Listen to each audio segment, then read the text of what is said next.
Well, anglers, as fall approaches, the air and water temps are cooling off, which definitely changes the way we target our favorite species and where. And that's right, Brie, and we're seeing more topwater activity on the lakes, increasing trout and redfish action, and peak conditions offshore. So get ready for the Texas Insider Fishing Report, which starts now. Welcome to the Texas Insider Fishing Report. Presented by Yamaha. Well, welcome to our season finale of the Texas Insider Fishing Report. We are getting great reports in for our last trip around the state. Plus, we have a special guest from Skier joining us a little later. But you know, Rick, it has been a great 6 months with some massive catches. You're absolutely right, Brie. You know, and what stands in my mind is how many 10-pound bass this year we've had photos of, and it still continues. It's continuing and getting better, which is great. It's unbelievable the big fish they have in the beautiful state of Texas. And I can't wait to see yours in October. It's coming. I hope so. It's coming. All right. Well, we couldn't have done it without Dave Farrell, who is always holding down the fort at the workbench. Are you ready to give it all you got today, Dave? No, I'm only going to give about half. We're going to let Ridge Murphy give the other half. We're going to give it a shot. He's going to give the other half. That's all right. I think I you can't can do give that. it all. You're maybe a little bit. sharing the work today. I would have. Sharing it. We got Rick's son on the set tonight, which is going to be fun, right? Yeah. Oh yeah. All right. Lucky us, we get to start our weekend in the lower fresh region with Matt Reed, where big bass are always biting, and that midday crankbait bite will surely keep you on your toes. So Matt, tell us what you got. All right, Brie, let's kick this thing off. Starting off with my baby at Falcon Lake, the bite has been incredible this week. The numbers of big fish showing up every day it has just led to lots of smiles with my customers. Starting my day, mid-depth, throwing a quarter-ounce shaky head, on the rocks in that 5 to 10 feet of water. This is producing a good number of bites with an occasional big one. It's a great way to get the day kicked off. Once it gets to be about 10 o'clock, it's really game on. The main lake structure is the best option for your Falcon Special. Texas rig big worm has turned up a bunch of good ones, but the deep crankbait bite has been off the charts lately. Citrus shad or blueback chartreuse are the dominant colors.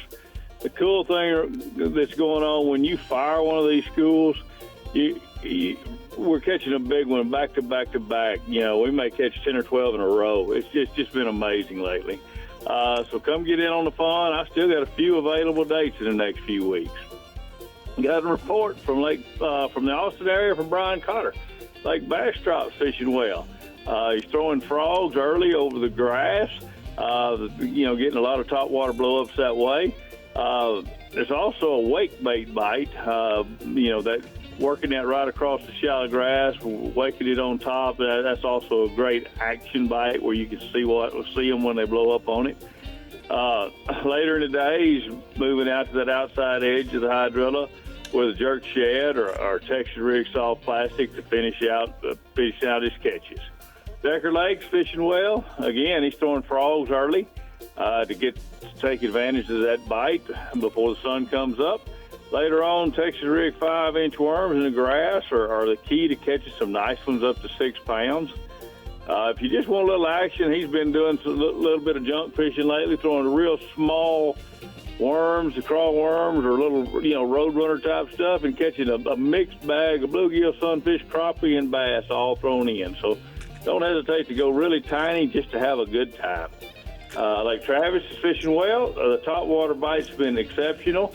The Jaywalker right down the shoreline where the bass are chasing the bait up tight has been your best deal. Later on, move on out to those deep ledges and points with a Texas rig or a finesse jig to catch you a chance at a really big one. Greg Boyd sent a report for Fayette County. Been continuing kind of slow over there. The thermocline is between 17 and 19 foot of water. So most of your fish are going to come right above that thermocline, and you can see that on your electronics. It'll be a gray line across there, and you'll notice the activity is just above it. Concentrate with a Carolina rig or drop shot. Fish extremely slow. Green pumpkin or blue fleck have been the best color. He's not messing with shallow water at all right now. Get out deep to try to catch them while they're active. Like Somerville's been pretty slow also. Wacky rig stick baits worked on the outside edge of the brush piles, or either 10-inch worm on the road beds on the south end of the lake and also around the island. Red bug and black have been the best colors. Like baits in Report Choke Canyon. Still, the lake level's still falling. Just a little bit of grass hanging on in shallow water out to about 3 foot.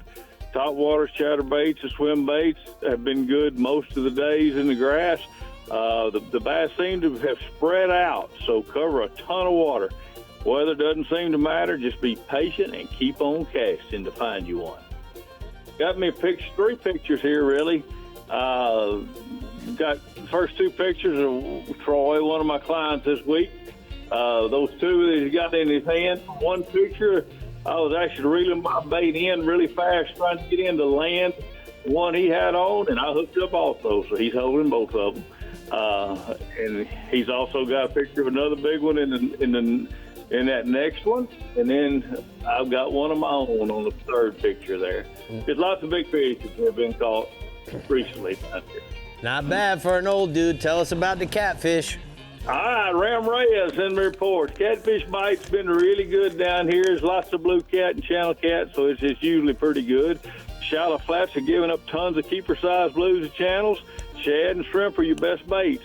The trophy blues are out on the river ledge. Big, fresh gizzard shad or live tilapia are the top choices to produce those giants. The Ram's got one thrown over his shoulder smiling at you in that next picture there. Nice. That is a big old catfish, bub.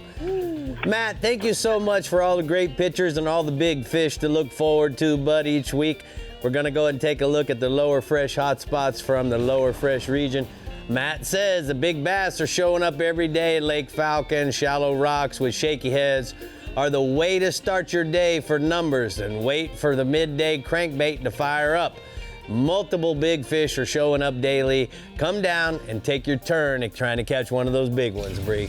All right, Rick. Well, Captain Chad Kinney couldn't be with us tonight, so why don't you tell us what's going on in the lower coast region? So let's just go ahead and get started. So, Okay. the one thing that Chad started talking about is in his report, his first species is going to be trout. The trout fishing has been good in the land cut, fishing off of the ICW and the guts, going into the oil well channels. Use your Rodan trolling motor to slowly work the grass beds and drop off, throwing saltwater assassin sea shads in the magic grass colors.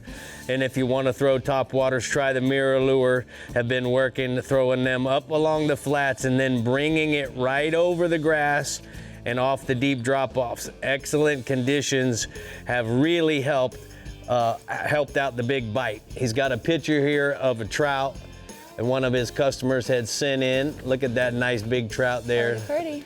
We look like that's the spot we fished when we were down there, Bree. Yeah, it does. His second inshore species is going to be redfish in the land cut along the King Ranch. You might want to try mirror lure top dogs in bone color early in the morning. That has been doing really good. And then later in the day, he's throwing saltwater assassin paddle tails.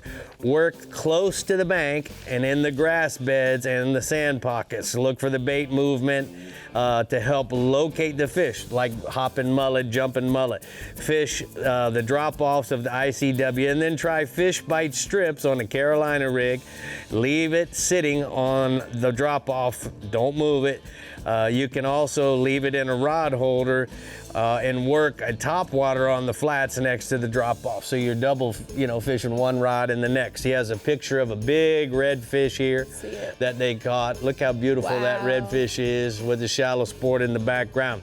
Then heading offshore, he says that the offshore fishing has really been good in state waters for the snappers, out deeper for the blackfins. His first red snappers in state waters is his first species, is open. There's good numbers of fish out there. with these better weather conditions, then use an Eagle Claw Trocar 1 to 3 ounce bucktail type of jig. Go for those suspended fish. The water clarity and the currents are getting good so that you can actually try chumming and free lining on an Eagle Claw 9.0 circle hook out back at the end of the boat. The fish will rise up if you keep chumming. The key is to let your bait free line and let it get back into that strike zone. The second offshore species is going to be blackfin tunas. Have been good numbers around the deeper shrimp boats in 300 feet of water. Pull 3 lines on the flat run using that Savage Mac stick, and then in the middle, a line you want to drop an island lure feather way back. The 3 lines allow you to move quick turns, and also it gives you great numbers of fish that you'll get double and triple hookups. Get out there on the morning bite, since it's usually deep diving, and then the bite will quit around 10 to 11 o'clock. He's got a picture of a blackfin tuna. Let's see it. Oh, a blackfin tuna? Well, a group of blackfin tunas. I'd say so. It looks like they caught some red snappers as well. Oh yeah, good day. All right, let's take a look at the shallow sport boat hotspots for the Lower Coast region. Go for it, Rick. Let's do. Well, Chad says inshore, the land cut is producing good numbers of trout and also some redfish, and then offshore, fishing is at its peak and producing good numbers of blackfins and state water red snappers because of the great weather conditions. I was trying to give you a break there, just a little one. All right. All right, the Upper Fresh region is taking the reins next, but first, Dave Farrell and Ridge Murphy are showing you how to the ins, the outs, the ups and downs at the workbench for rigs and techniques. Gentlemen, what do we got going over there? Doing some dredging. Ridge used to tell us how to pull these big dredges for blue marlins and Lots whatnot. of stuff. Well, and white marlins. He definitely knows how to do Billfish. that. Yes, We'll be only back. billfish. The Texas Insider Fishing Report is brought to you by Yamaha. Reliability starts here. Marit Trail. Load, launch, relax. Fenwick. Feel everything. Bahio Sunglasses. Blue light blocking. Radically clear lenses. Sportsman's Adventures with Captain Rick Murphy. Fishing for adventure. Berkeley. Your fish, our science. And Skeeter Performance Fishing Boats. Eat, sleep, fish.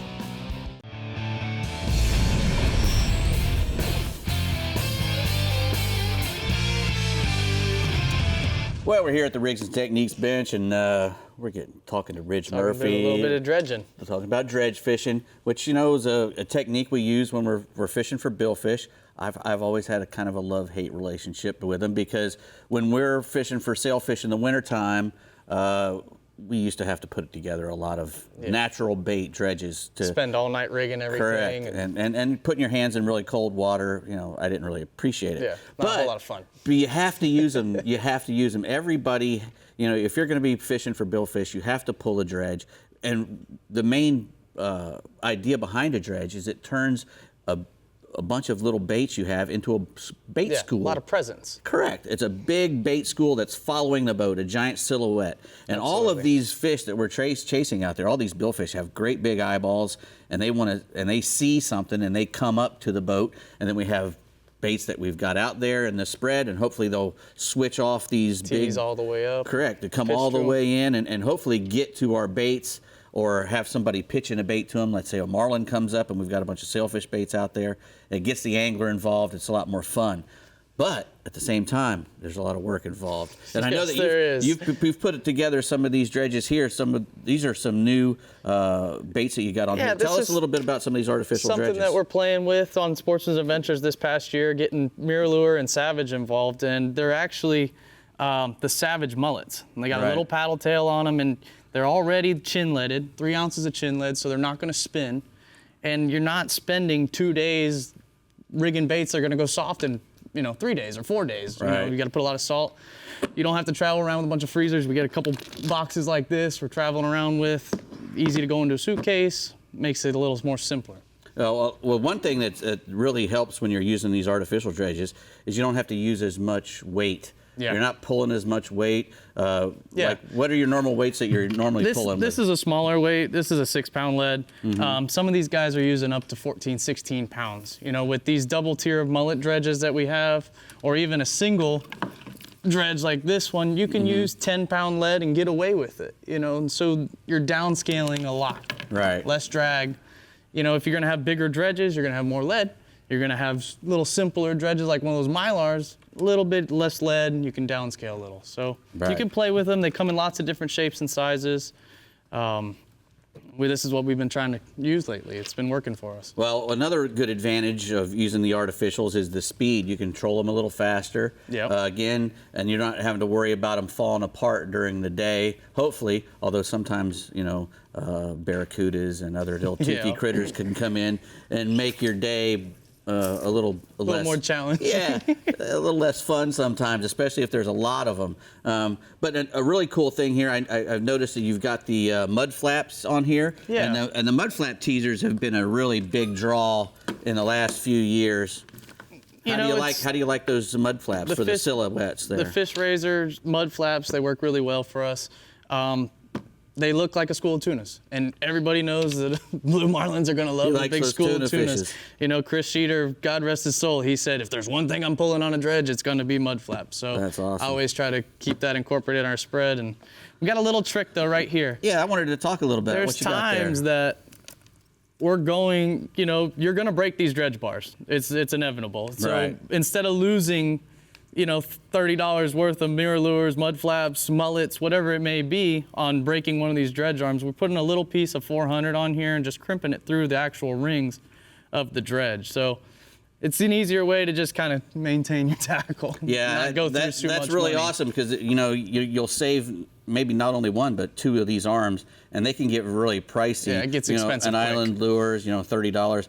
I actually, we used to cleat them off on we had a center console boat, and we would actually cleat off a little dredge like this. Yeah. But we made one giant one time. We called it the Crystal Dredge, and we had tons of Mylar strips, island lures on there, and my buddy let go of it, and it went away. I could still picture in my head the sailfish circling that thing as it went down to the bottom of the ocean. Goes. But I really appreciate it, man. Thanks for coming out and tell us a little bit about these dredges. Appreciate it. There you go, guys. Good tips. You know, Brie, we learn things the hard way in the Murphy household. That's how he came up with the lube. Oh, I bet. Because we lost some arms. Oh, yeah. And it was like, what happened? That's a good tip. Yeah. Good tip. Good job, Reg. All right, now hailing from the Upper Fresh region, we're getting some great bite insight from Mike McFarland with cooler water temps on the horizon. Go for it, Mike. Hey, guys. Awesome to be here. Kind of somber and sad at the same time. But anyways, let's tell you about good bass fishing in the Upper Fresh. Possum Kingdom with Pete Hernandez. Topwater bites turned on. Berkeley Bullet Pop or the Jaywalker. Shad colors are best. Frittside Square Bill or any square bill of your choice. Kind of a blueback chartreuse is best. Also, the Bass Assassin Vapor Shads fished on points going into the major creek arms from Bluff Creek to Elm. The shad are moving in shallow, and the bass are following them. Ray Hubbard with Joe Shipley. Same thing. The shad have moved up to the shallows. The bass fishing has really picked up there. Fishing shallow. Rocks and concrete walls with crankbaits, squarebills, buzzbaits. During the morning hours, once the sun's up, switch to the drop shot rigs and shaky heads with green pumpkin trickworms. Once again, my favorite trickworm today is going to be the Bass Assassin 7.5 tap-out worm. I like the watermelon candy with a chartreuse tail, but remember watermelon red flake if the sun is shining. Lake Athens with Jay Bonner. Shad are moving in there. The shallows fish the edges of the grass, the points, the shallow brush piles. The Bass Assassin Vapor Shad here, you're going to rig it different. You're going to rig it wacky style in the middle with a wacky hook, and you're going to nail weight the nose. That's the best way to catch a bunch of fish on Lake Athens. There's still a little bit of an offshore topwater bite and some underspins and spinnerbaits, but those offshore fish have moved in. Here's the best one, Lake Fork. It really has turned on. We just recently, this last weekend, had the annual Big Bass Splash with Bob Seeley's event. 2,300 anglers hit the lake. There were 10 fish over 24 inches weighed in. A 9-pounder took home the truck and the boat. And let me tell you, the fishing was great. Top waters like the Berkeley Bullet Pop, 70. The size is 70. The CJ Shad outfished the bone white for me last week. We caught 8-1 fish on the CJ Shad color, but the Perfect Ghost is another great color. Main lake points and secondary points on the mouths of creeks and drains but it's got to have the small, dead stick-ups. Don't fish the green stuff. Usually we're looking for green. Right now, if you'll fish the small, pinky-sized little stick-ups, 2 feet of water with a top water, you'll catch them really good. Once the sun gets up, switch to a drop shot rig with a Bass Assassin. Again, 7.5 tap-out worm, watermelon candy, or purple in about 8 to 10 feet of water. Here's a really great pick of what we call a Lake Fork special. Nice. Wow. That's a good fish Beautiful there, bud. fish. Yeah. All right, Well, what healthy, else? healthy, healthy. Jackie Wiggins and crappie. Let's move it on to crappie. Lake Fork was excellent again this past week. The fish are actually starting to have eggs, which is typical. They're going to build up fat, and the females are having the eggs begin to grow. Brush piles in the bottoms of trees, 14 to 18 feet. It's been your best depth. Jackie has found some fish suspending in 26 to 32 at deep trees, but minnows are your best bet. They're taking soft plastics and hand-tied jigs. And, of course, that's always a better way, a funner way to catch them than to spend your money on hard-earned money on minnows. But minnows are the best bite for the crappie. Moving on, actually, we got 2 great picks here with Jackie filling the table with those awesome eating fish. Nice. All right. Stripers and white Tell bass. us about- Stripers and white bass. Kerry Thorne says about the same reports. The white bass are still on the flats and ledges, 7 to 15 feet. Your main lake points and the very end of boat ramps are still the best places to be. A little bit of topwater action and some moving baits like 3 to 4 inch paddle tail swim baits. I personally like to throw a 1 ounce slab spoon because I can tie a marabou jig about 18 inches above it, and I can catch 2 fish at the same time when they're really schooled up and fired up. Lake Tawakoni with Matt Cartwright. He said the water is cooling and the fishing is still sporadic though. Early morning schooling for stripers, hybrids, and sand bass. Tailspins, 1 ounce slab spoons, and chartreuse white. Here's a cool pick that Matt sent in. You got 30 seconds on the cats. Catfish, you want to chum. Use the cattle cubes or sour maize from a local feed store. Put it in about 18 to 20 feet of water on a creek swing with some wood or trees. Come back the next day with tub bait, any one of the lakes, Tawakoni, Lavon, Fort. It doesn't matter. You can fill up your limit in no time at all. All right, thank you so much, Mike. A lot of great work this year. Appreciate everything. We're going to go ahead and take a look at the upper fresh hotspots. He says the water temperature recently cooling down almost 10 degrees has fired up the top water bite at the world famous Lake Fork and at most of all the upper fresh region lakes as well. The Berkeley Bullet Pop 70 has been the bait of choice, but many fish are being caught on the Berkeley Chapo as well. The best colors are bone and the CJ Shad. All right, the front-runner boats Upper Coast and Startron Middle Fresh regions are sharing their weekend reports with us next, and we're also chatting with our friend from Skeeter Boats, so stick around.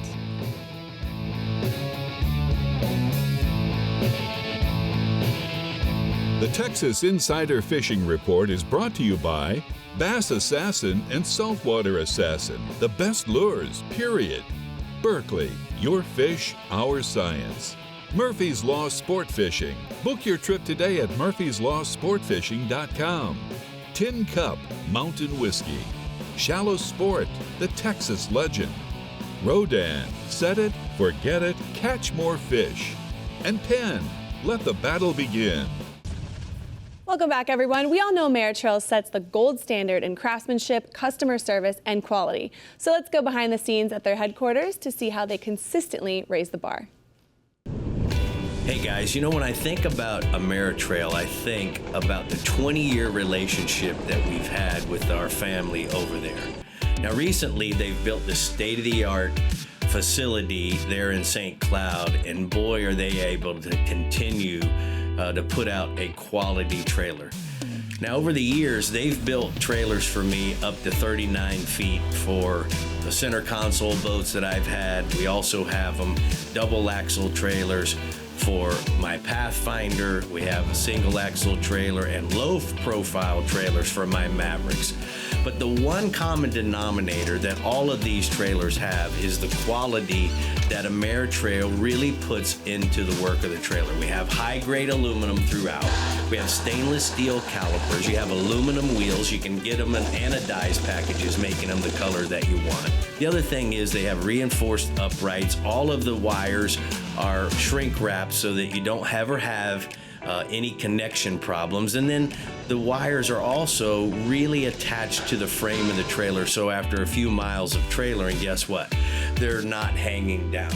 And over the years, what I've really paid attention to is the wear and tear on the trailers. And over the time that I've had most of my boats, I can tell you that the Marit Trail trailers really, really stand out. And the quality of the product that they deliver to me every single year is beyond belief. So if you're thinking about getting a new trailer, consider a Marit Trail. If you're thinking about putting a trailer under a boat that you're reconditioning, make sure you check out a Marit Trail. Well, there should be no consideration other than Marit Trail, because certainly they build a world-class product. But joining me from a company that builds a world-class product is Michael Curry from Skeeter Boats. You know, Michael, we have the 75th anniversary of Skeeter Boats this year. So why don't we talk a little bit about all of that? Yeah, 75 years. It's a long time, right, for a boat company? Absolutely. Pretty amazing. Skeeter is 75 years old as of last model year. We're carrying on a little bit further, going into the new model year. It's a Texas boat company. Yeah. Right? We've been around in Texas for 75 years. We're owned by Yamaha. We have a lot of some other things coming on board with us. We've bought some property around the factory to increase production and do some things we've needed to do to upgrade over the past 75 years. So let me ask you, how many different model bass boats do we build? We build the FXR series, right, the ZXR series, which the ZXR series is a 19, a 20, and a 21. Right. And then we have a ZX 150, which is a little 150 horsepower, Yamaha powered 19-footer. Nice. So what variety of different color schemes can you get? Oh, we're having a whole new makeover of color patterns for model year 2025. The FXR series has 8, ZXR series has 14, and we are similar. We're the same with the ZXR series. Doesn't Skeeter have a big tournament coming up? Yeah, every year we have the owners tournament. It has about 1,800 fishermen in it, 900 boats. It's a big deal. It's been going on forever. It's probably the largest owners tournament in the world. Yeah, without a doubt. And what do we have, something new in 24 we can talk about, or are we going to have to make a stay tuned on that? Some changes to some brackets and mounting on the boats. A lot of bass fishermen are using just giant graphs and a bunch of graphs on the bow and at the helm. So we've used our in-house engineers to create some things that will help that out, make the anglers very happy with the things staying on the rough water and looking better and being more reliable. Certainly, you got to love the innovation of what Skeeter does, and with their partner Yamaha. Certainly, where do we go to find out more information about Skeeter? Always start with SkeeterBoats.com, which can lead you with your dealer locator to find your local dealer. Yeah, man, and don't forget, guys, we have a full line of bay boats as well. So any of you guys that are fishing the bays in Texas, make sure you check out those boats as well. Thank you so much, Michael, for coming. Absolutely. Thank you. All right, bud. Where are we going, Brie? Good stuff, gentlemen. All right, the Front Runner Boats Upper Coast region has been on fire all season, and Captain Carl Weston is going out with a bang. So, Carl, what's this weekend have in store for us? Well, guys, let's start the last show of the year with the strongest performer. Inshore here in the Upper Coast, the Reds have been, they've been on fire all summer. And they're only going to get stronger as the weather cools off. Maybe our last show, but these fish are going to be here all winter. The fall season is my personal favorite. Great time to start throwing artificial baits, which is a lot more fun. That amazing Chapo 90 and 120 has just been my go-to bait from Berkeley. Mirror has a great twitch bait, suspended hard baits. We have a number of sponsors that have great bait. They all work very well in our region. So the fish are getting bigger, getting more aggressive. They're feeding up for winter. Also, I've been freelining strip baits over here on the oyster reefs with a simple Texas rig. Fish bites and the shrimp flavor is a go-to on that, guys. Over in Sabine Pass, the Reds out in the open water, they're schooling up as well. They're getting bigger. They're getting thicker. As you've seen, Rick, you were there a month ago. They're everywhere. The big bulls are on the beach. And get down there. Any size fish you want, go fishing right now. We have a picture today of Jessica And I guess we're going to go double. Last show, she's got 2 redfish with a picture. I love her fishing attire. I do too. What a classy lady.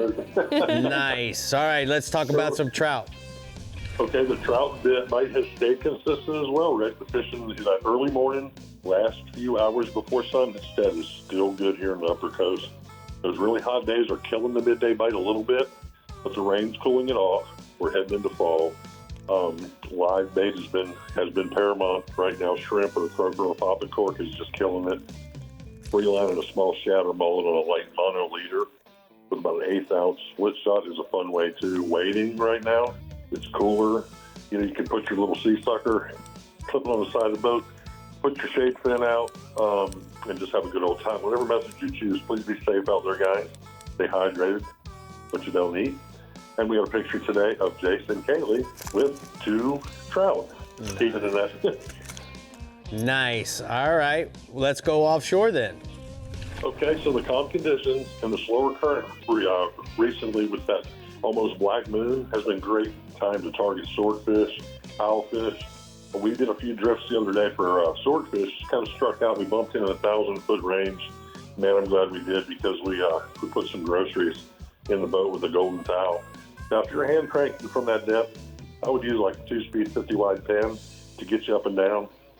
Electric choice for us, we use Crystal as a great reel. Either way, towfish are probably one of the best eating fish we have.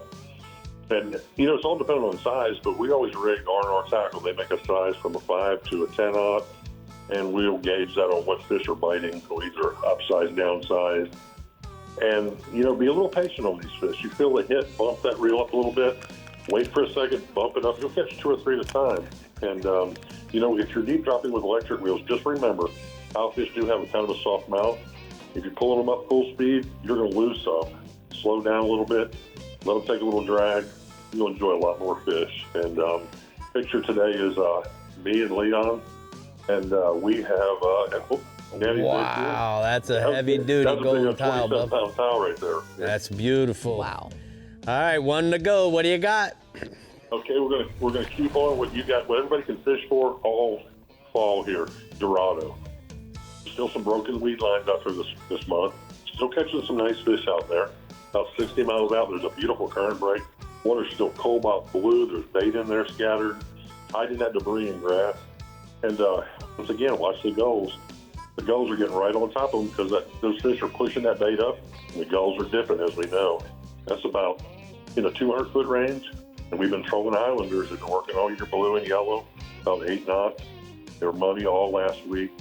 I'm bumping my naked ballyhoo out to about 75 feet now. Rick seems to be triggering some bigger fish and some bulls out there.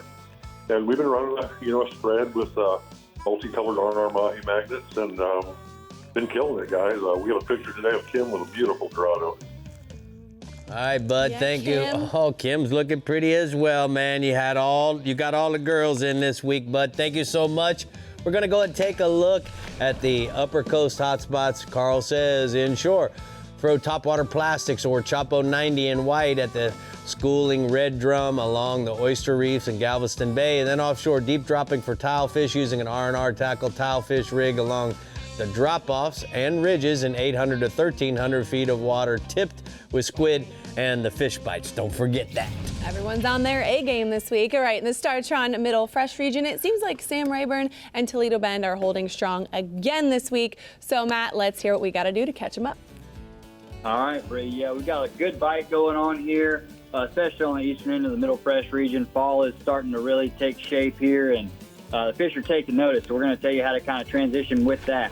So starting off with the largemouth bass on Sam Rayburn, it remains the hot spot here in the Middle Fresh region right now. It seems like since that drawdown began on Rayburn that the bite has only gotten better and better and better. It's down to 159.5 now on the level, which is almost 5 feet below full.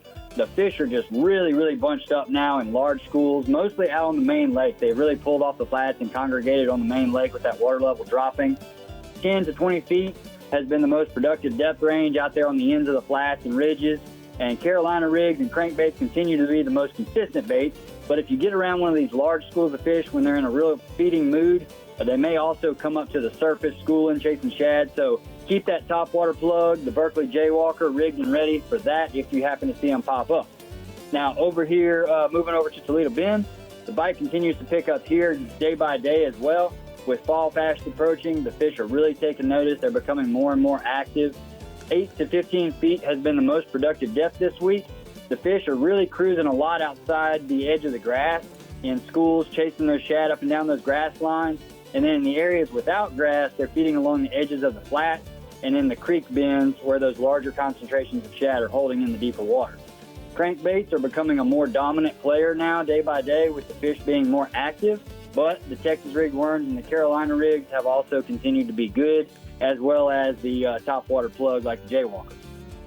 Now we're going to change species to the crappie. Staying here on Toledo Bend, the crappie continue to hold in 15 to 30 feet of water around the timber and the bridge pilings. They've been pretty boring lately, not moving around much, but the bite has picked up some for them as well. And the jig continues to outperform the live bait this week. So stay off of them and cast that monkey milk panfish assassin to them.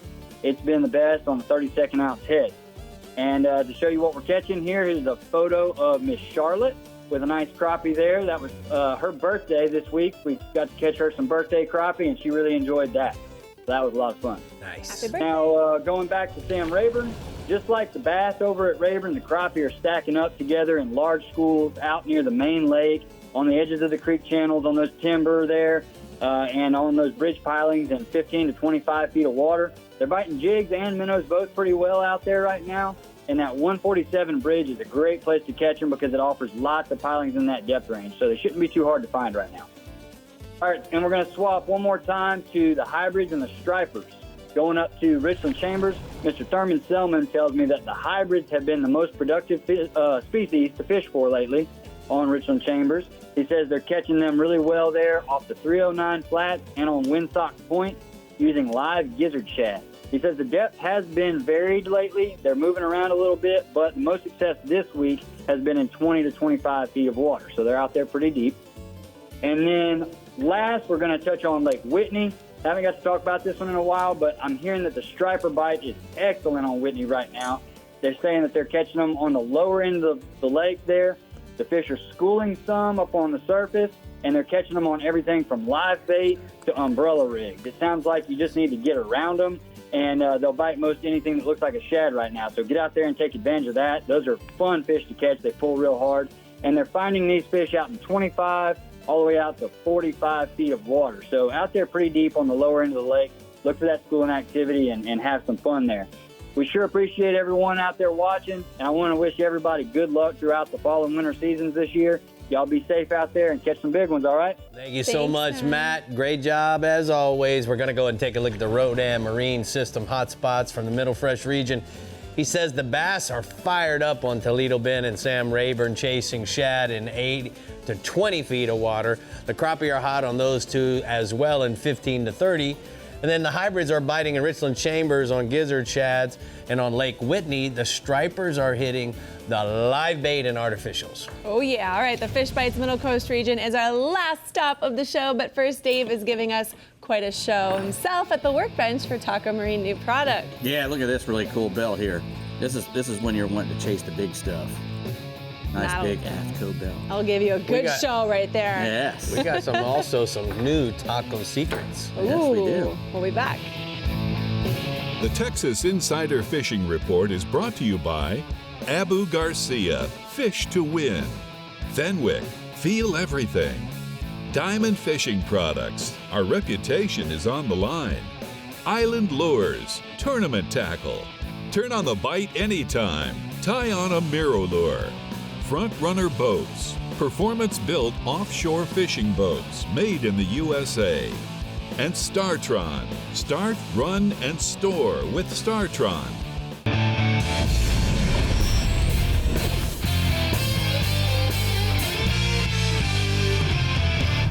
Today I would like to go over a little more advanced technique when using a power pole shallow water anchor. First thing I do when leaving the dock is pay attention to the wind direction and the sun. My goal is to fish all shorelines, flats, or docks with the wind and the sun at my back. Doing this gives me the best shot at sneaking up on fish and spotting them from further away. It also dramatically increases my casting distance, Throwing with the wind as opposed to casting directly into the wind is another key tip. Another advantage to approaching spots like this, when I'm working an area with the wind at my back, I do not have to use my trolling motor nearly as much. I also don't have to turn it up on higher speeds, which reduces hole slap and other noises that could spook fish. I'm trying to be as stealthy as possible and let the wind push me down a shoreline, giving me the best advantage possible. When I see a fish or I hook up, I deploy the power pole silently in the water. My boat remains facing downwind, even with a single power pole anchor. Next time you're out on the water, fish with the wind and the sun at your back, and I guarantee your catches will go up. That's your power pole tip.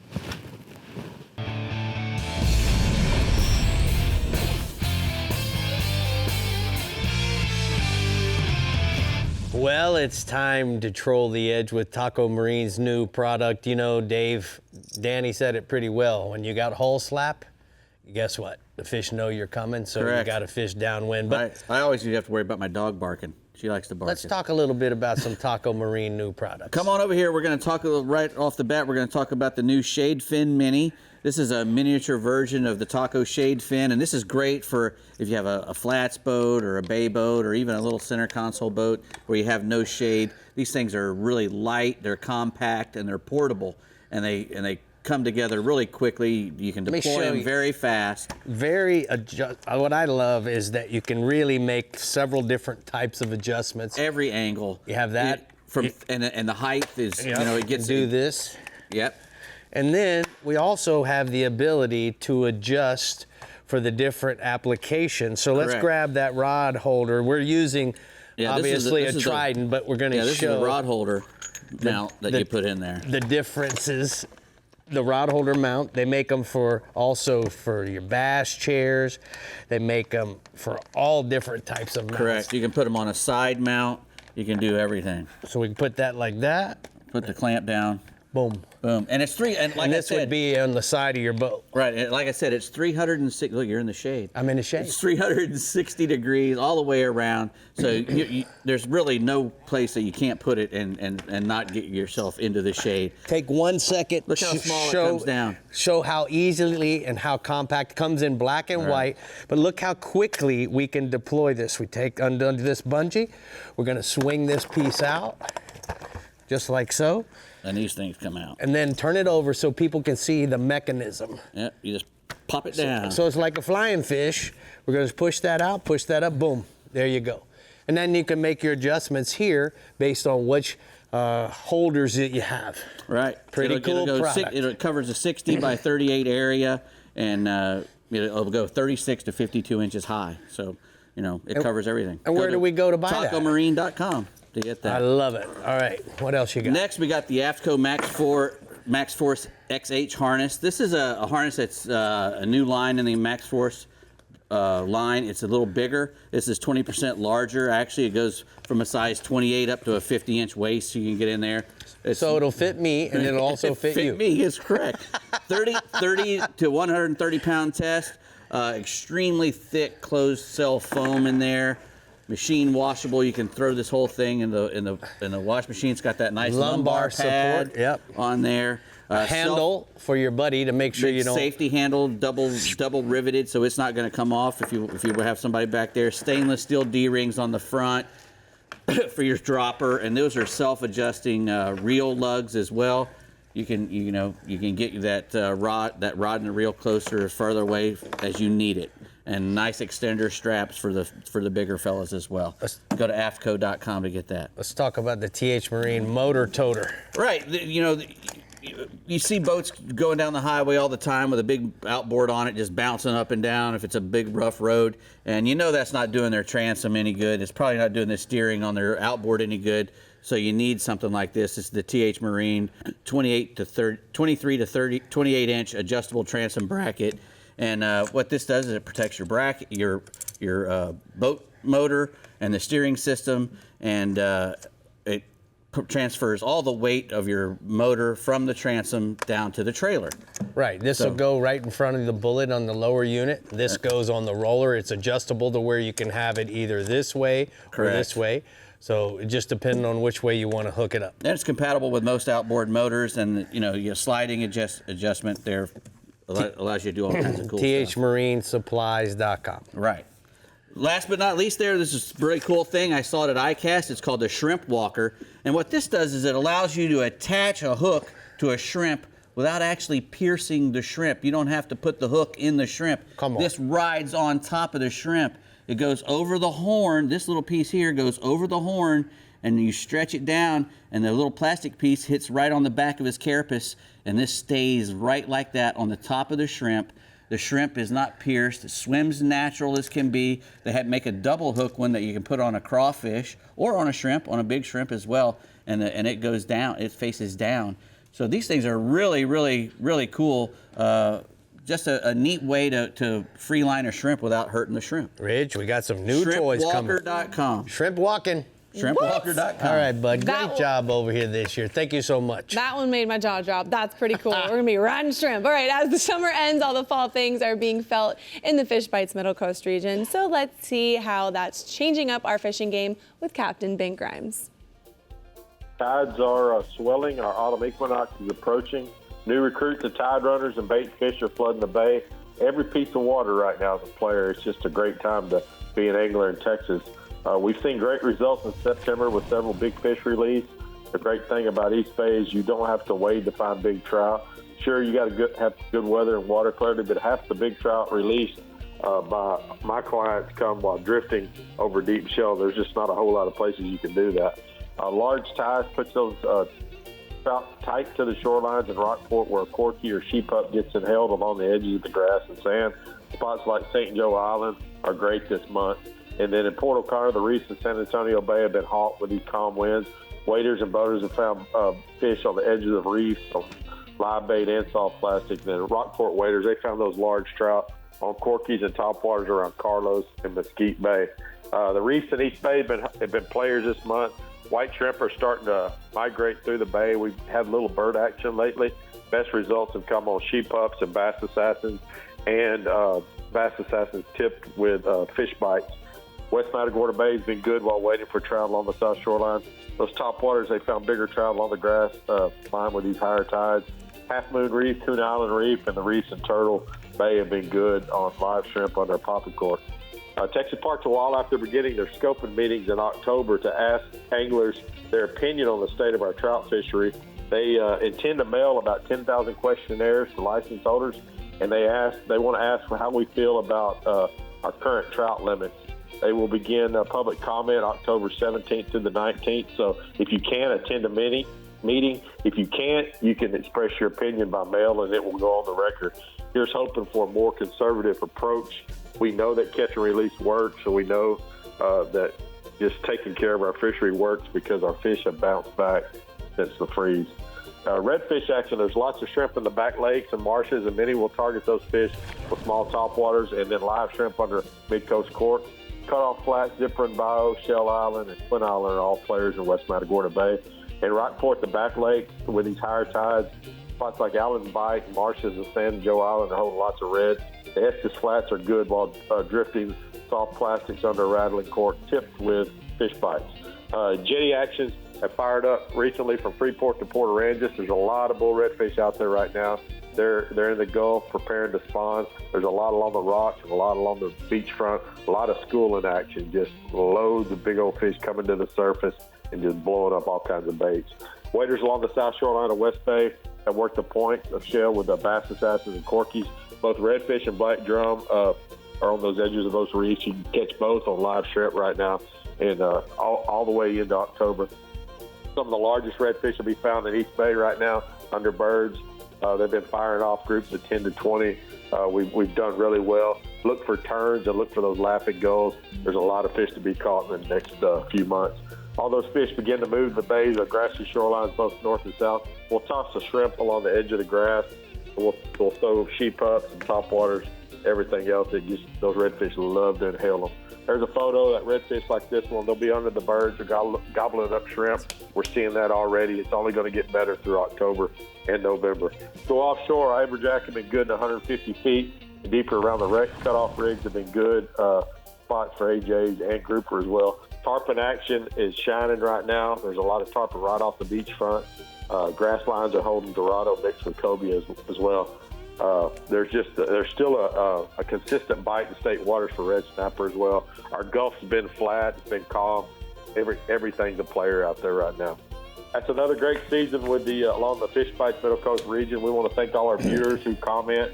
Hope we give you something you can take back on the water to catch more fish. Please continue to practice good conservation, sound judgment, and just consider releasing more than you take. We know that catch and release works. Just do what's best for our fishers. All right, thank you so much, Bink. We're going to go ahead and take a look at the MirrOlure hotspots from the Middle Coast region. You said the trout are good in the reefs in East Bay while drifting with bass assassins. Redfish action is solid in the back lakes around the schooling pods of fish on Fish Bites and She Pups. Well, gentlemen, this is it. It's been a great season standing next to both of you. Another 6 months. Another 6 months. If you want to keep up with us, make sure you head to our website, check out our YouTube, our social media. Thank you to all our sponsors. 10 Cups getting ready as we speak. Our Little viewers, celebration. the fans, our crew, our media team, you all are awesome. We couldn't do without you. And you know what? We will see everyone in April of 2024. Happy hunting, happy fishing in the off season. I know, Rick, you're gonna have fun hunting this year. I'm moving to Texas. He's moving. He's getting there. See you guys later. Wait. Cheers. Where's mine? Oh, yes, cheers. Let's cheers to another that. good one. Cheers to a good one. Thank you Thanks, guys everybody. so much for all your hard work. Bye. Go catch him up. See ya.